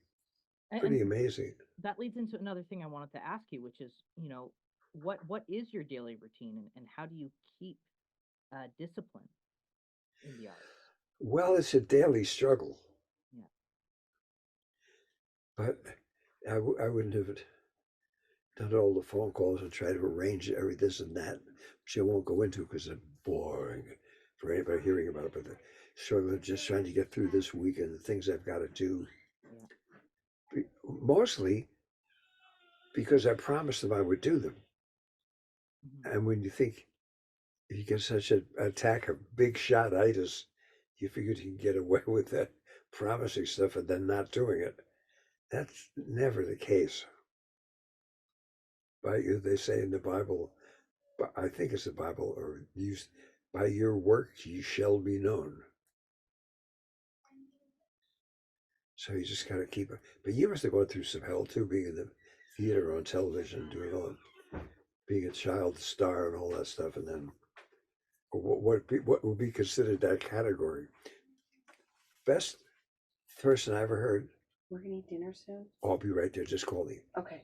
I'll Like be in like about 15, 20 minutes. I'll be down there on with a roaring appetite. That was my daughter. God bless her. And perfect Okay. timing. This will be Yeah. wrapped up by then. Yeah, but and he said to me, Larry, no, wonderful Jay Unger, wonderful violinist, wonderful band leader. I mean, he's a killer violinist, but he does square dancing and teaches kids folk music. And he does it all, and he does it all well. And he wrote the music for the Civil War movie that was on and been shown over and over again. I think that's the cat on the piano. Oh, That's playing Jaws? Wait a minute. Playing those octaves. Oh no, it's my grandson. I'm sure I heard the cat. I heard the cat playing octaves. She went in that room. But I'm going to go down and eat supper with you cats. That was my grandson. I thought, geez, I didn't know how the cat could get his paws to play octaves. That's really some heavy. At any rate, he said to me how it was when people that knew him for so long hit on him and then kept hitting on him. Every second they met him to try to get some kind of a gig doing something. And he said, after months of that, he has to say, there's nothing I can really do for you. I said, wow. So it's almost everybody's in that same boat. And it's freeing to say no when it's the right time to. Yeah. So, and you mentioned you touched briefly on the Manchurian Candidate, and of course I wanted to ask you about that, and I in particular, so I understand that the director who who you'd worked with beforehand as well, who invited you to it, he said, the picture will tell you what to do. I hired you because you're different from anyone else and you care and have pride in what you do. So that's an amazing amount of freedom to give someone in a film, with Frank Sinatra in it. It sure is. When you're 31 working on a major motion picture, pretty much for the first time to that extent. And so was that freedom and trust a gift to you, or was that terrifying? Like, what went through your mind when you were first given that and he trusted you with that? Well, it was so hard to figure out what they sent it to me in different sections. You never saw the rhythm of the whole thing through. You'd have a section, and then it'd be a big thing for 3 minutes where the whole screen was black, saying this is going to be sent. Plus, it was such a strange plot. It was hard to figure out what the heck the movie was about. So I had a lot to do, and I just sat there and hoped and did my best. And when I listened back to it, I said, boy, that was all right. I was glad to get the chance to do it and to have the chance to do something good for a film that was so good. And where they didn't send in a team of ghostwriters to make it sound more like Hollywood and less like anything to complement the movie, not even to mention myself. I loved doing it, and it was fun. So after I did those, I thought, well, if I can't find something like that, or have something like that find me, I'm just not going to do it. So I worked on small films that I really enjoyed, or writing concert music, which I enjoy more than anything. And the 2 operas that I wrote, and all the other stuff I've done, I wouldn't have done any of that if I'd gotten into that corporate style where you hire 38 people to do everything for you and become like a foreman. And when you were making that soundtrack, of course, a lot of it feels very improvised. For example, but did you guide Harold Land while he was uh, part of the theme, or Oh how did no, that happen? no, he was just magnificent, and I knew how magnificent he was playing with when he was playing with Max Roach and Clifford Brown, and then he left to go back to California because that's where his family. He didn't want to go on the road 50 weeks a year, so he went back home. And Sonny Rollins, who's an old friend of mine, a great musician, took his place in that fantastic band. But I knew how Harold played, so I thought, well, gee, he's going to be there anyway. And I loved his playing so much, I thought maybe I'd just write those things for him and they could use them somewhere. And the one that they use all the time now, thank God, they never used in the movie. That particular, they used that theme and they used that music and played in different. But that one thing, I would just think about it. Every time I hear that, I'm just so happy. And you could hear someone just coming in, reading the chord changes off the paper and making up all that stuff. Yeah. And I was proud of what I wrote behind him. And then when the orchestra comes out at the end and plays the orchestral stuff, it was really, I'm very happy I got the chance to do that. And And it I was look in retrospect, that was something in 1962, I really wanted to do it. And I thought, well, this will be a chance. And now, of course, I have symphonies I've written where I have a lot of those elements yeah. in the pieces I'm writing.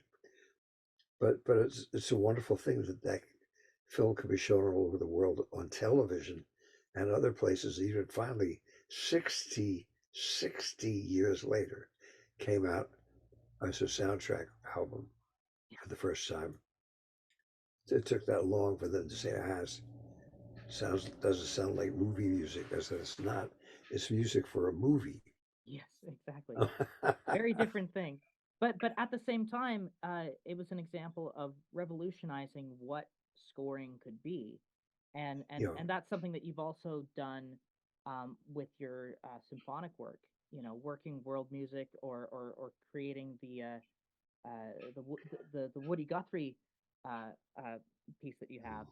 Uh, it, what was there any particular genre hybridized? I can't think of a better way to phrase this, but just the cross pollination that you've done with different genres in the symphonic world.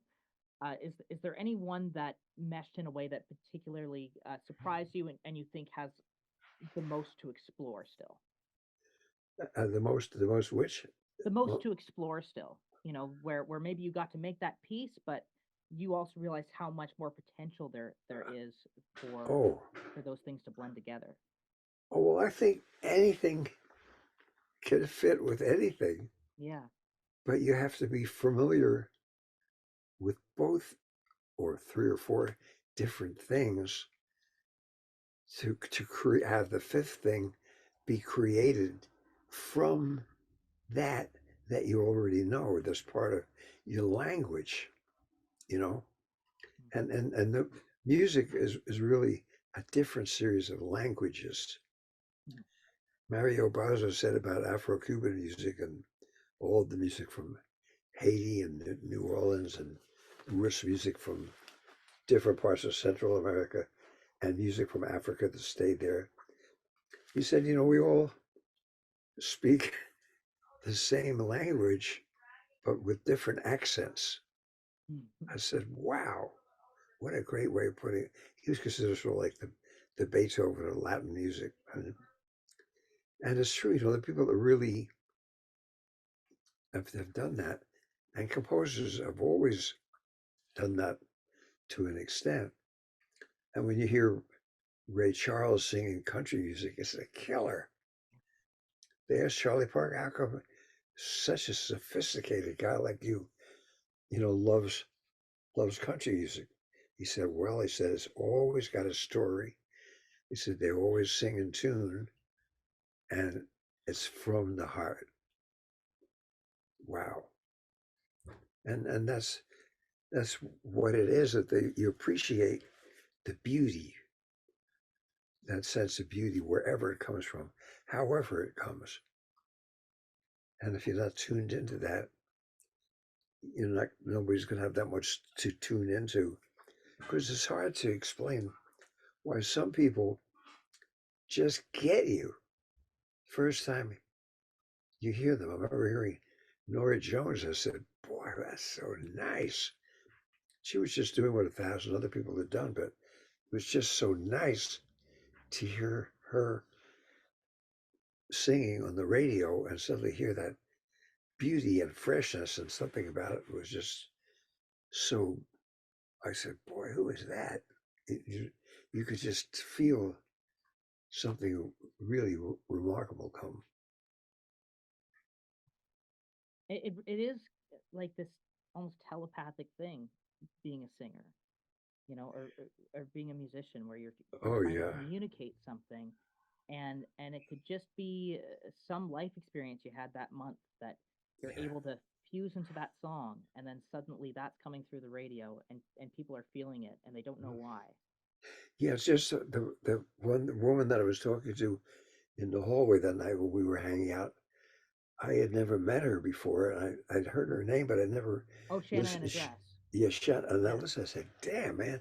Then I heard her songs. I said, "Wow, boy, she's got some other stuff, yeah. and it's completely different." And she's kind of completely different, but that's really something. And there's a lot of people there. I can't remember all the names. Some other young gal from, I think, from Nashville or one of those places. Boy, they were so terrific Maybe singing. maybe the Bernie sisters, or Yeah, oh no, I know them. They're older. They're great. Oh, Kima, I've been so many places around the country and overseas, and heard so many good people and good classical, people and jazz and Latin so singers and you have faith in music and musicians going forward, or do you feel like, with all the wonderful music that's out there, um, do you still feel like maybe something's changed about the human spirit or character of people over the decades? Like, are people behaving in some fundamentally different way than they did in the 50s or well, they have the 60s? That's a thing. good thing or a bad thing?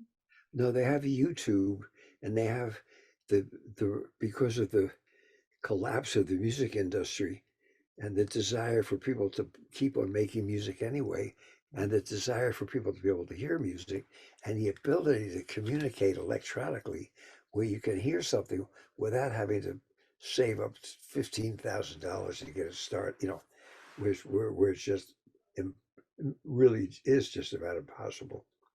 Where you could, make a movie or a record just with the iPhone, if necessary.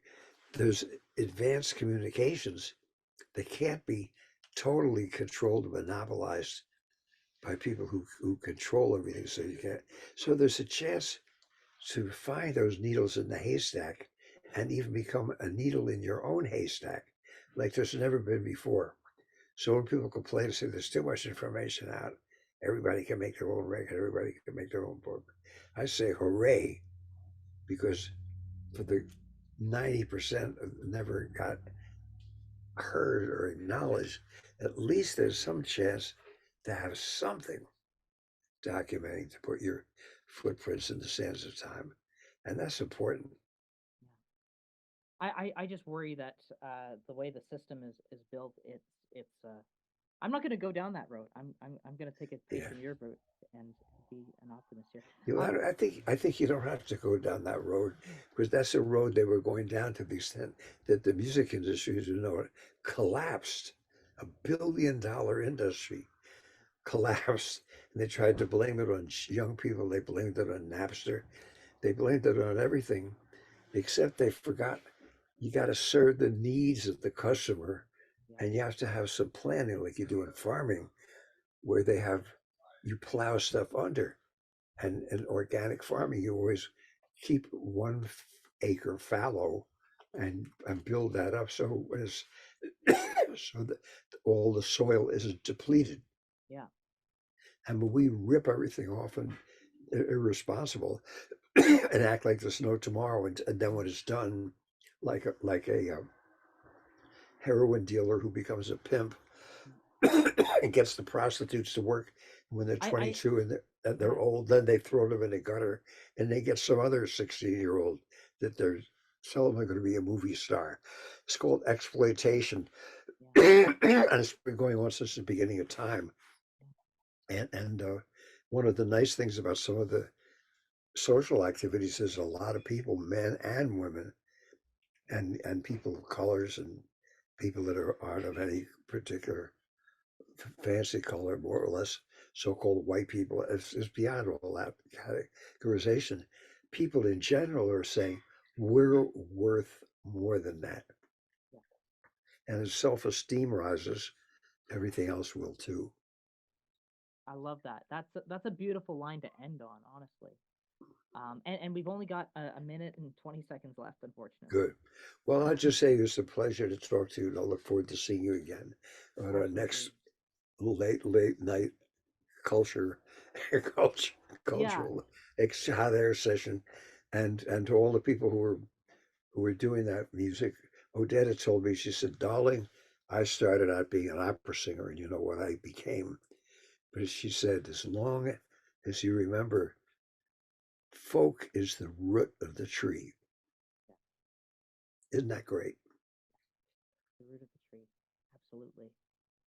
Um, and it's been such a joy to chat with you, and thank you for taking the time. And Oh, it's and my pleasure. I and wish you thank you luck, man. for all the calls over this last year. It's helped keep me sane. It's meant the world to me. And your music is just otherworldly. I was listening to your The Water Is Wide live cover last night with you on the whistle, and it was just jaw dropping. One of the most incredible things I've ever heard. Oh, So thank you. That was the Steve Goodman tribute. I think so. Yeah, he was such a boy. Talk about a beautiful cat, an inspiration.